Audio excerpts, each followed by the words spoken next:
It's time for the CEO interview series on the Buckmaster Show, presented by Sun Corridor, Inc., representing one of the most dynamic and growing major business centers in North America. Sun Corridor, Inc. is a CEO-driven regional alliance whose members aggressively champion mega regional issues that impact economic competitiveness and quality of life. The organization has helped to drive significant business investment into the Tucson and Southern Arizona region through primary job creation, resulting in an economic impact of $29.5 billion, with 173 company locates and expansions, supporting nearly 51,000 jobs. For more information, visit suncorridorinc.com.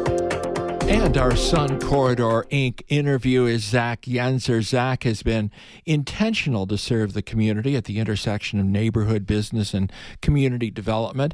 Zach is the executive director of Tucson Young Professionals, an organization that helps to retain, promote, and attract young professionals. He serves on the Downtown Neighborhoods and Residents Council and on the Downtown Tucson Partnership Board. He represents Menlo Park as the Neighborhood Association president. He co-chairs the Urban Housing Accessibility Task Force of the Downtown Tucson Partnership, serves on the Tucson Metro Chamber's Talent Task Force. He is the host of the daily radio show right here on 1030 The Voice. Program is called Tipping Point, airing at 9 o'clock Monday through Friday. It's an in-depth news and discussion program about the people, ideas, and issues shaping Tucson's future. In 2010, he was named the 40 Under 40 Man of the Year by the Hispanic Chamber of Commerce and the Arizona Daily Star. Zach, you have built up a very impressive resume for a gentleman under 40. Congratulations. Well, thank you, Bill. I appreciate it. Tell me a little bit about Tucson Young Professionals. I don't recall, I remember hearing about the organization. One thing you're to be commended about, you brought a lot of visibility and have to the organization. Mm-hmm. When was it founded?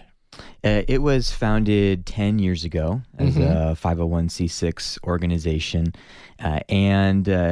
What's really interesting, and certainly the Sun Corridor connection for this interview, we're our own organization, our own charter.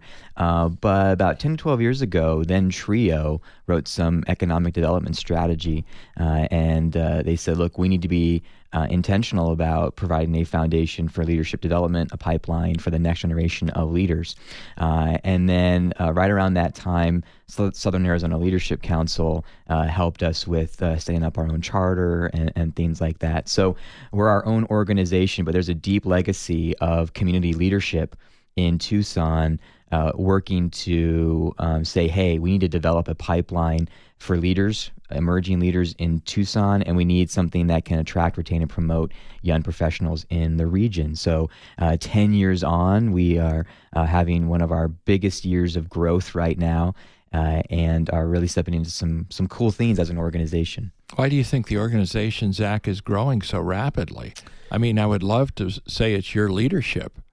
I would too, but I don't think I can. I can't take that credit. I think two things happened. Number one is the big step we took at our 10-year anniversary was to bring on an executive director, bring on a staff person to say, hey, this is at a point where we really need to be day-to-day involved in it versus just a volunteer-only organization. I got to be that guy, but I think to some extent the board's decision to build out the staff infrastructure made a huge difference. The other piece is that what we do is we work on enterprise partnerships, corporate partnerships, and say, look, how do we provide our valuable membership? We provide connection, professional development, and advocacy resources and opportunities to young professionals 21 to 45 years of age in Tucson and the region. How do we work with companies to say, look, do you have young professionals on your teams? Do you want to retain them? Do you want to upskill them so that they are ready to take on leadership in your organization, on boards in the community, so on and so forth? When we scaled the one-on-one conversations to being enterprise-wide conversations, that is what really grew our membership from 100 this time last year to 650 today. we've nearly 5x'd in a 12-month period. And it's always encouraging when people tell me young professionals are not in Tucson, they're leaving. Certainly there are brain drain challenges, but we have a 650-person membership, the largest that I can find young professional organization anywhere in our state, right here in Tucson, that are advocating for a better community, committed to Tucson, and want to grow a career here, not just a job. You take over, and boy, you're taking over this organization at a very difficult time. We could have unemployment up to, during the Great Depression, Zach, unemployment ran in the 30s up to 25%. Some are saying it could go to 30%.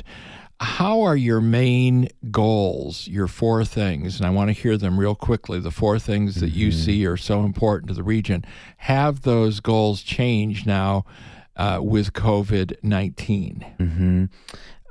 They have not. So we gathered a wide cross-section of young professional organizations, young professionals serving organizations. This time last year, Bill, it's actually kind of interesting. It was April, I think 6th or 7th last year. We met at the Arizona Inn, had 50 young professionals, had some mentorship from leadership in the community. And we said, what are the four things we got to get right? And those were jobs in the innovation economy, education, the right to provide it to your children, the right to the ability, rather, to access it, and you're happy with that in Tucson. The storytelling and branding and promotion of Tucson, right, and then infrastructure and quality of life. I would say those four are more important than ever. I would agree. I was just thinking, would any of these four not be part of this recovery? No, the answer is they're going to be more important than ever. And the resources to do them well, even less than they were before. So I think our moment as a young professional organization is to say, look, we need to have a future focus. How do we pull out of this nosedive? How do we get back up above the clouds again? These should be the focuses, as it turns out, I think, for post-COVID. And I think my concern is that I'm not hearing enough in the community about these four elements, because this is the mission that has been, in my opinion, handed to leadership in our community. The agendas have changed, or should change. Post-COVID, we got to get people back to work, paychecks in people's families, infrastructure maintained. We got to keep promoting what Tucson is to retain and attract people here. And our education resources are going to be slimmer than ever. So I'm actually encouraged that the message we've been saying for a year is more important than ever. We don't endorse candidates. We don't, endorse bonds or propositions, but we do want to get young professionals educated about the issues here in Southern Arizona, and to be a platform as well to educate our electeds and our community leaders and so on and so forth about what the 21 to 45-year-old set wants to see for the future of Tucson and our region. Only have about a minute left with Zach Yentzer, the host of Tipping Point here on 1030 The Voice, and he is also the executive director, Tucson Young Professionals in our Sun Corridor, Inc. Interview, our twice monthly interview series. So, Zach, I get the picture about, we're hearing so much about the health aspects of COVID-19, and of course, that's primary. But I, for one, now really want to hear about recovery as well. Yep. Would you agree? 100%.